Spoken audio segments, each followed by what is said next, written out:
નમસ્કાર ખેડૂત મિત્રો, આજે આપણી યુટ્યુબ ચેનલ એટલે કે ખેડૂત વર્લ્ડ માં આજે આપણે જીરુના 1 મહિનાનું પ્રતિદિન થયા પછી જ્યારે પાણ પાય ત્યારે કયું ખાતર નાખવું એના વિશેની આજે આપણે સંપૂર્ણ માહિતી લેવી છે. તો આજે આપણે ઓન ફિલ્ડ ઉપર આવ્યા છે, મનસુખભાઈની વાડી આવ્યા છે.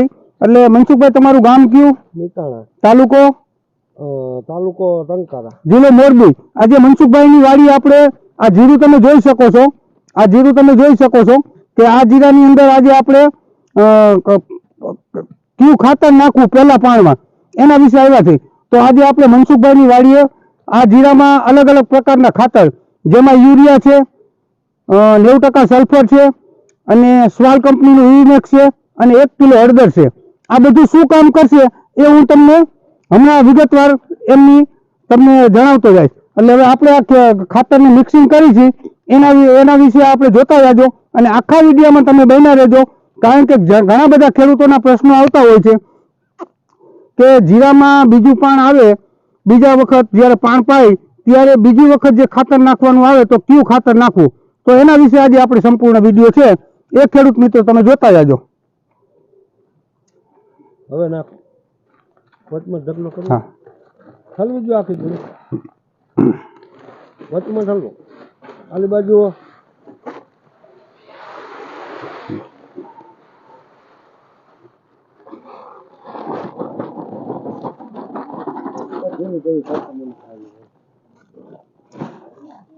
જો ખેડૂત મિત્રો, અત્યારે આપણે એવા યુરિયા નાખ્યું છે, બરાબર, 2 ગુણી યુરિયા નાખ્યું છે. આ 13 વીઘાનું પ્લોટિંગ છે.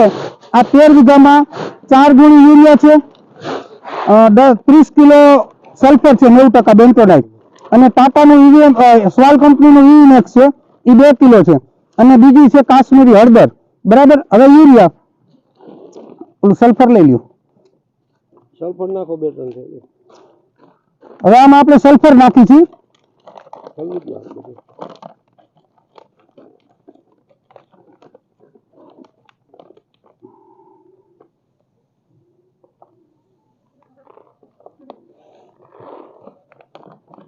આયો કાપડ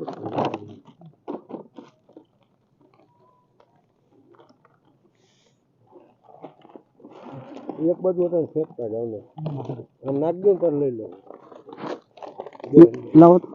જો આપણે આ એગ્રીસર્ચ કંપનીનું થાયોગ્રીન છે. સલ્ફરમાં ઘણા બધા મેં અનુભવ કર્યા છે, પણ આ સલ્ફરની જે સોલ્યુબિલિટી છે, એટલે કે પાણીમાં ઓગળવાની, જમીનમાં નાખો તો તરત ઓગળી જાય છે, એને કારણે આ સલ્ફર આપણે પાસ કર્યું છે, જે એગ્રીસર્ચ કંપનીનું થાયોગ્રીન છે.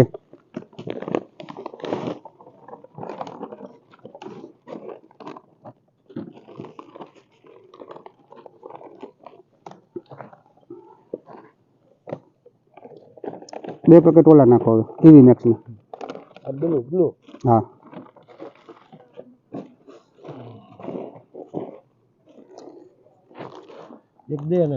હવે આ છે સ્વાલ કંપનીનું ઇવીમેક્સ, જેની અંદર ટૂંકમાં સ્વાલ કંપનીનું ફંગીસાઇડ સારામાં સારું છે. તમે જોઈ શકો છો કે આ આપણે એના ઉપર મિક્સ કર્યું છે.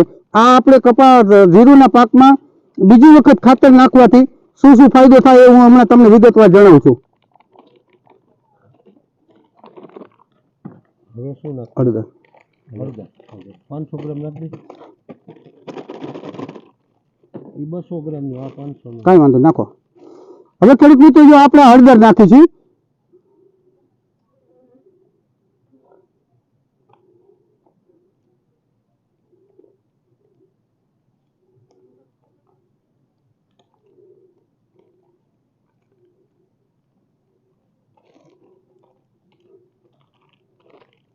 નાખી દઈએ તો ફેર બની જાય.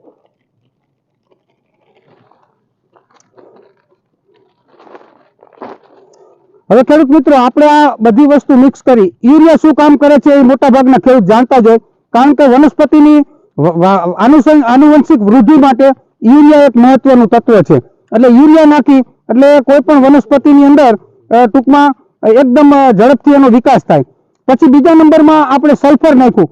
સલ્ફર શું કામ કરે કે જમીનની અંદર રહેલા એન્ટીબેક્ટેરિયલ છે, એટલે બેક્ટેરિયા અને જમીનની રહેલ ફૂગ છે એને ટૂંકમાં નાબૂદ કરે. એટલે સલ્ફર નાખવાથી આ બંને ફાયદા તો છે, સાથે સાથે સલ્ફર છે એ જમીનમાં પડેલા બીજા પોષક તત્વોને જમીનમાં રૂપાંતરિત કરી અને છોડ સુધી પહોંચાડવાનું એ આ સલ્ફર કામ કરે છે. એટલે સલ્ફર છે એ ટૂંકમાં દરેક પાકની અંદર મહત્વનું ગ્રેડ છે. એટલે સલ્ફર અત્યારે આપણે આમાં નાખ્યું. હવે બીજું આપણે નાખ્યું ઇવીમેક્સ, સોઇલ કંપનીનું ઇવીમેક્સ નાખ્યું. તો ઇવીમેક્સ શું કામ કરે? તો ઇવીમેક્સ છે એ જમીનની અંદર જ હંમેશા એને પાવાનો છે, એનો સ્પ્રે નથી થતો, બરાબર. એને જમીનમાં નાખીને જો એને આપણે ફૂગ માટે રોકવાનું હોય છે. તો ઇવીમેક્સ નાખવાથી આની અંદર સીડ ટ્રીટમેન્ટ પણ ઇવીમેક્સ ની કરેલી છે. અને અત્યારે પાછું આપણે 1 મહિના પછી પાછું આપણે આમાં તમે જોયું કે યુરિયા ખાતર અને સલ્ફર અને ઇવીમેક્સ આ નાખ્યું અને હળદર હોતે નાખી છે. તો હવે હળદર શું કામ કરે? તો ખેડૂત મિત્રો આ એક નવો કોન્સેપ્ટ છે. હળદર છે એ એન્ટીબેક્ટેરિયલ અને એન્ટી ફંગલ છે. એટલે જમીનમાં રહેલા બેક્ટેરિયા અને ફૂગનાશક બંનેનું કામ કરે છે. જેવી રીતે મનુષ્યના શરીરમાં જ્યારે આપણે તાવ શરદી કેવું હોય તો આપણને હળદર પીવાનું કહે છે. શું કામ? કે શરીરમાં રહેલા બેક્ટેરિયાની નાબૂદ કરે છે. એવી જ રીતે વનસ્પતિ એક સજીવ છે. એ સજીવની અંદર તમે જીરુની અંદર આ સાથે હળદર નાખો તો એ જમીનના અંદર રહેલા બેક્ટેરિયા, ફૂગ આ બધું નાબૂદ કરી નાખે છે. અને હળદર એક છોડને તાકાત આપવાનું પણ કામ કરે છે. તમે યુરિયાની અંદર હળદર ને આ બધું નાખો એટલે તમારા સારામાં સારું રિઝલ્ટ આવશે, સારામાં સારું ઉત્પાદન આવશે અને ફૂગનાશક તમામ પ્રકારના રોગને કવર કરશે. તો ખેડૂત મિત્રો તમે જોઈ લીધું કે જ્યારે તમે બીજું ખાતર નાખો ત્યારે એની સાથે યુરિયા, ઇવીમેક્સ, સલ્ફર અને હળદર આટલું મિક્સ કરી અને તમારા પ્લોટમાં નાખી દેવાનું. હવે હું તમને ડોઝ કહી દઉં કે ડોઝ કેટલો રાખવો. જો તમારે આ રીતનો કોન્સેપ્ટ કરવો હોય તો 1 વીઘાની અંદર 10 કિલો યુરિયા લેવાનું, એની સાથે 1 વીઘાની અંદર 2 કિલો સલ્ફર લેવાનું અને 1 એકરમાં ઇવીમેક્સ છે 250 ગ્રામ વાપરવાનું અને એની સાથે 100 ગ્રામ વીઘે હળદર નાખવાની. એટલે આટલું મિક્સ કરી અને તમારા જીરાની અંદર નાખશો એટલે જીરુની અંદર કાળીઓ, ચરમી, લીલો સુકારો, જમીનજન્ય તમામ પ્રકારના રોગ છે એ એક પણ રોગ એમાં આવશે નહીં. તો ખેડૂત મિત્રો આપણી આ યુટ્યુબ ચેનલ એટલે કે ખેડૂત વર્લ્ડને બીજા ખેડૂત સુધી પહોંચાડજો, જેથી જીરુની અંદર ખોટા ખર્ચથી ખેડૂતો બચી જાય અને સારામાં સારું રિઝલ્ટ મળી રહે અને સારામાં સારો ખાતરનો ડોઝ આવી જાય. હજી આપણે આ જીરુની અંદર પાછા વિડીયો બનાવવા આવશું. અત્યારે આ જીરું ઉગીને 25 દિવસનું થયું છે. જમીનથી બહાર નીકળું એને 25 દિવસ થયા છે. 25 દિવસમાં આપણે આ મનસુખભાઈની વાડીએ વિડીયો ઉતારી અને જીરુની અંદર ડોઝ મરાવી છે. મનસુખભાઈ પણ અત્યારે હાજર છે. તો આપણી આ ખેડૂત વર્લ્ડ ચેનલને બીજા ખેડૂત સુધી પહોંચાડી લાઈક કરી, સબસ્ક્રાઇબ કરી અને આપણા વિડીયોને એન્ડ સુધી જોજો. ધન્યવાદ.